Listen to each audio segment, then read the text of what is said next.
Obviously excited to see you guys. Hadn't been able to talk to you guys since we made the move, but extremely excited about the opportunity that Keith presented, and obviously working for Coach Kiffin. Always excited to see new ways, different ways to do things. Obviously, there's a lot of ways in football to win football games. So I've been really impressed with Coach Kiffin, his leadership, and learning a lot from him this spring. So I'll go ahead and open it up for questions. On y'all side of the ball is the most kind of turnover, a lot of new faces on that field, 1 through 11. Just what's the challenge just for you as a coordinator trying to get all that to mesh in such a short period of time?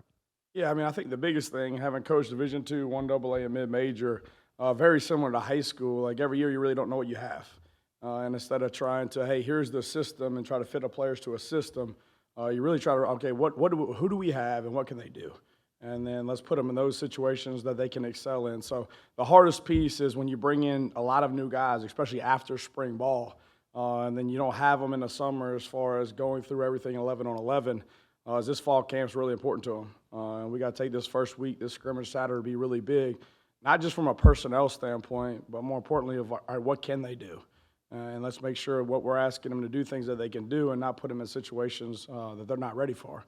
And so I think that's a little tougher than normal because obviously a lot of guys that you even evaluate from a personnel standpoint last year on tape aren't here. And so number one is knowing their skill set, and then number two, their football intelligence of how much can they comprehend, and how simple do we need to keep it based on their football intelligence. So it's tough, but that's what camp's for. You're seeing him up close and personal every day. Just your initial thoughts. I know it's early of Perkins and what he brings to that position group early in his career. Yeah, I mean, obviously I recruited him at the last place as well, and always knew he was a really gifted athlete. I had him ranked as the top linebacker in the country. Extremely explosive, really fast, got really good top-end speed, but his closing speed's really good. And I think it's a struggle for young players that haven't been in a college system, especially early, transitioning to being behind the ball, stacking. A lot of his high school tape was off the edge or apex, and having to read and diagnose the box. And the struggle for those guys is as you go through camp, you're installing a defense. It's a lot more than a game plan would be. And so obviously going into week one, you say, hey, here's our 4 calls that we're working when you're in the game, and keep it pretty simple for him. But he's done really well. He loves football. He's a smart kid. He's very engaged. He takes good notes. So I think he has an extremely high ceiling. We're excited about him. Earlier, you briefly mentioned kind of the turnover, obviously, but when you first arrived here with the defensive players that were here, what were your kind of the initial impressions overall of the roster that you initially inherited before other pieces were eventually added? Yeah, I mean, I think the big thing is when you first come into a place, like I didn't look at what they can't do. I try to take the guys that we have. They're our guys. And what position can we put those guys that are already on the roster to be able to have success in the SEC West? And so I thought there was obviously some talent up front. Thought we had some size. Thought we had some guys that had the ability to rush the passer. We needed to add more depth to that, which I think we did with the spring portal. Obviously, the back end was a little depleted from a number standpoint. Obviously, we had some guys that have skill that missed the spring, which I didn't get to see kind of firsthand yet, and then had them in the summer and fall camp, and a lot of those guys are stepping up. So, you take what you got, and you got to do the best you can with what you got, but we had guys on the current roster that are going to be able to help us win and play winning football. Appreciate the time today, Pete. Yes, sir. I guess when a Pete Golding defense is playing really well, to the extent that you can, I mean, what are on a micro level, what is happening that's allowing that to be the case? Yeah, I mean, I think the biggest thing in playing defense is, number one, you got to be able to play fast. So like kind of our motto on defense is fast, smart, and physical. And it's in that order because I don't care how physical you are. If you're not smart enough to be in the right place, it doesn't matter. And then I don't care how smart you are. If you're in the right place, you're not fast enough to tackle the guy with the ball, it doesn't matter. So number one, you got to get speed at all positions because, I mean, this is a game in space now, you know what I'm saying? And they're using the horizontal width of the field. So you got to get guys that can run and then guys that can process because, the difference between the college game and the NFL game is there's not unbalance in the NFL. There's not formation into the boundary in the NFL. Very few teams are going tempo in the NFL. So you combine all those things, and that can be in one play. So when guys are coming from high school and all those things, and they're not used to seeing that at the speed it is. And it's very easy to say, hey, let's keep it simple, which we're going to try to do. And then every time they line up in this, they know exactly what you're in, and they got coaches too, and they got good players too. So it's not always about having the chalk last, but it's them in the skies that make the same things look different and different things look the same so your guys can still play fast. And I think the big thing for us is not of a lot of our calls, all right, but just a few calls that we can line up, play assignment football, and be able to play fast. Yeah, I know you can't mention specific recruits, but Alabama, you are obviously very successful recruiting, talented Mississippi players on defense, like a Brandon Turnage, Byron Young, Jaheim Otis, and all that. I know you have Mississippi ties yourself, but what kind of stands out just about, some of these recruits in the state of Mississippi? And what do you feel like just kind of separates them apart? Yeah, I think number one, to be honest with you, is the mentality. I think, having coached in Texas and recruited Texas and things like that, they're starting a real program so much earlier, right? And their facilities and the amount of staff and the resources that they have, a lot of those guys end up, reaching their ceiling earlier. And then you got some of these guys in rural Mississippi at certain programs that don't have a lot of staff, that don't have great weight programs, not because they're not good coaches, they just don't have the resources to do it. And when you get those guys with a high ceiling that aren't there yet, like they improve very quickly. And, I've always appreciated just South football, but Mississippi in general, because I think a lot of times you get a really raw athlete that loves football, and it's also appreciative. I think it goes a long way, that five-star syndrome. When they show up to this place, they appreciate the team room. They appreciate the gear they get. They appreciate the opportunity to play in the SEC, and they feel like they've got to earn it and keep it instead of it's given to them. And I think that mentality goes a long way, and I think it carries over to defense.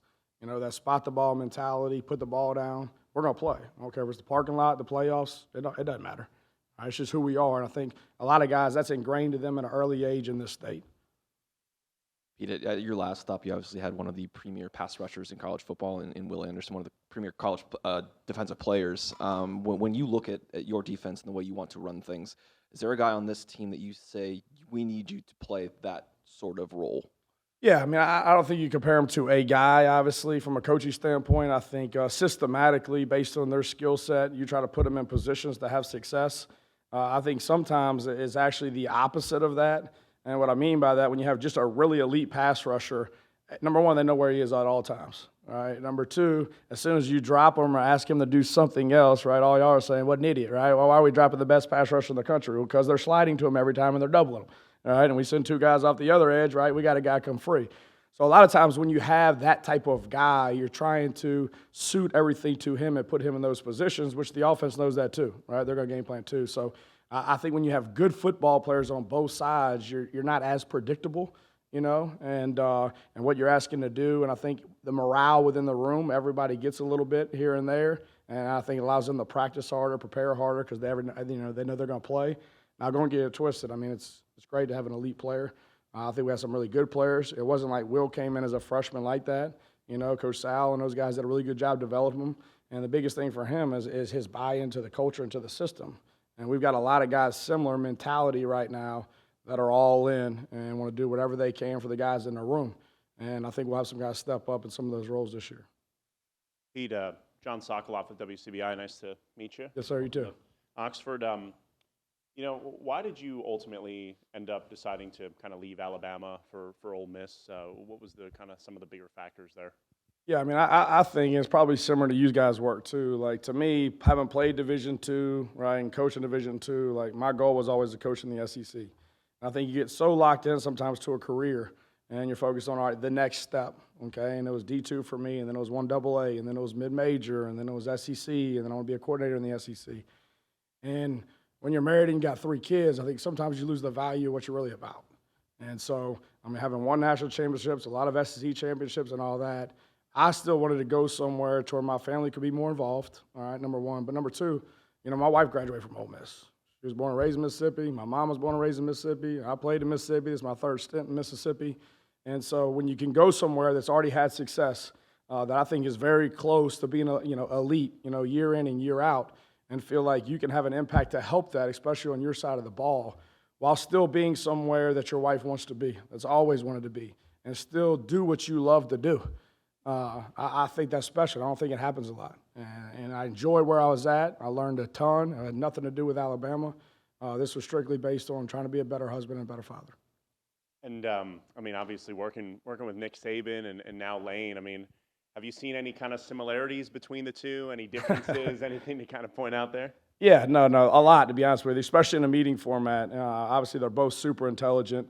They both demand discipline in the program in different ways, you know what I'm saying, but they still demand it. But a lot of the mannerisms are very similar within the room. I think what Coach Kiffin does a really good job of, I think it's very easy once you've been in that place for a long period of time to go somewhere else and try to run it exactly the same. And it's not. It's not the same resource. You don't have the same people. It's not in the same place. And so what I love about Coach Kiffin, a lot of the things that, helped Alabama get to where they are, we do. And there's some other things in every program, not just Alabama, that are probably in spite of, right? I mean, you're going to win in spite of doing those things. And I think Coach Kiffin does a really good job of putting his own personality on the program and still not getting away from the culture and the foundation and the discipline and the toughness and all those things that you need for a winning program, but still having his own personality to do it. And so I think, he and I both learned a lot from there. On paper, defensive line feels like it's, kind of one of the deeper rooms, seasoned rooms with key returners. How have you seen them adjust and adapt, not specific X and O's, but just to that four-man front and through spring and early in camp here? Yeah, I think number one, I think Randall Jordan does an extremely good job in that room. I think he does a good job from a recruiting standpoint. I think he does a better job from a development and creating culture in that room. So I think it's one of the better rooms, I think, especially on our side of the ball because who runs it. And I think we've brought in some good pieces to add to what was already here and a really good foundation up front of young guys that had experience, that love football, and that are very coachable. And so I think by far it is the deepest position. I think obviously we got experience in the room that were starters last year. I think we added some pieces, some more size, some more girth to be able to stop the run in this league. And then, be able to add a couple pass rushers off the edge, depending upon who you play. And I think the biggest thing, obviously from a front structure standpoint that you kind of talked about, a lot of that's based on who you're playing, and what they're doing, what's the rhythm of the throws, So I know they were on, the previous coordinator, pretty good about the I-man front, but a lot of those teams they were probably playing with quick rhythm, ball out, space, right, and you're wasting a guy. So, we're going to do whatever we need from a front structure and covers dictated on who we play. We're not going to go into it, hey, this is who we are. We're going to do what we need to do to win the football game.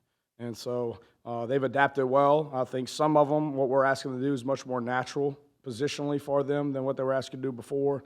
But, yeah, we're going to do whatever it takes to win the football game.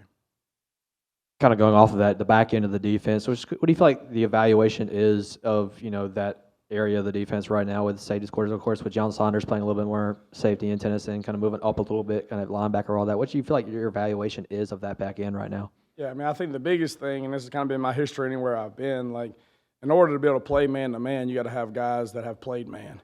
And so we play with a 5 DB system normally in base down. So from a recruiting philosophy, we've always liked to recruit longer corners that maybe lack a little top-end speed for that position, but we bump inside.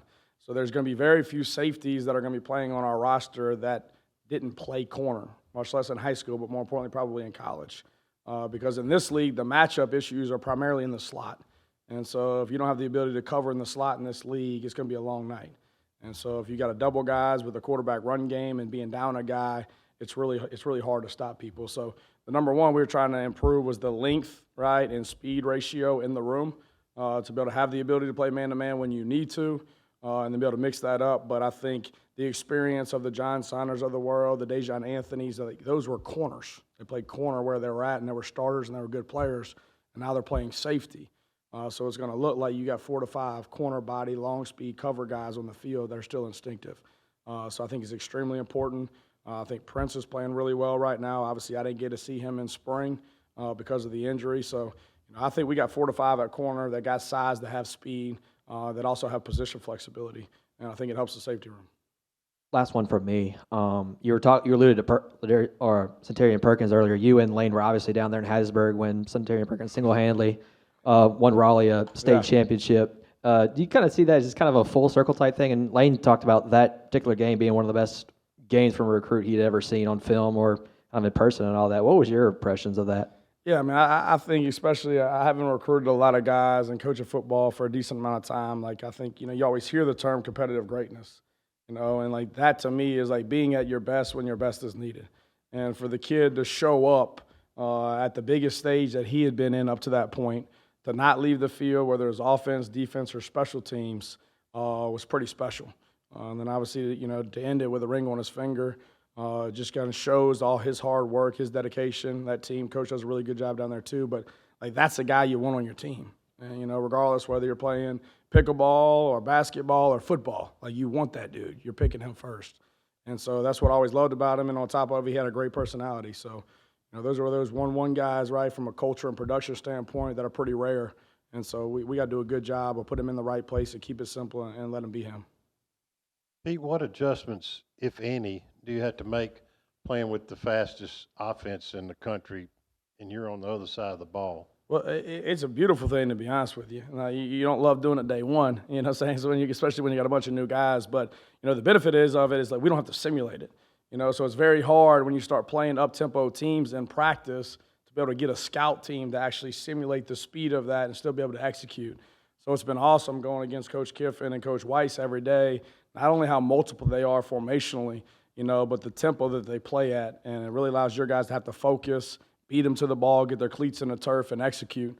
And it also makes you be a little more simpler on defense, which I think can help our guys, especially early, to get their cleats in the turf, see their key, and play fast. So, no, it's been really good. It's kind of a backwards approach to how old school ball was, hey, here it is, here's 2 back, here's 1 back, all right, and the progression of teaching a defense. But that's not football anymore. And so now it's very multiple. It happens fast, a lot of alternative formations. So the good thing about this is we see it every day. And nobody's going to do it faster and nobody's going to do it better. So hopefully we prepare for Saturday. Pete, just from talking to some of the coaches down there, it sounds like you spent a ton of time in Raleigh, recruiting Suntarian. A hell of a little chicken spot down there in the gas station. I tried it. It was good.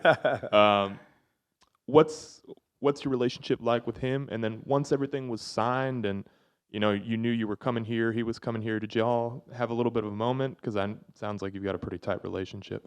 Yeah, obviously I think that was a very personal relationship. I'd actually, was trying to actually talk him into signing in February, right? Because I was still not talking to anyone, but, thought process of it is probably about time to make a move for my family. And so I was like, hey, look, just hold off, let's see, because I didn't want him to sign with Alabama and me not be there, right? And then I also didn't want to tell him to sign somewhere else and I not go there, so I was trying to kind of hold off. But, Ole Miss did a really good job in the recruitment process. They did a good job closing late. But it's just one of those things that, everything works out and God had a plan, and it was one of those things that kind of meant to be. But whether it's Git and Buck, yeah, we got a really good relationship. Coaches down there are awesome, so it worked out how it was supposed to. All right, appreciate it, guys.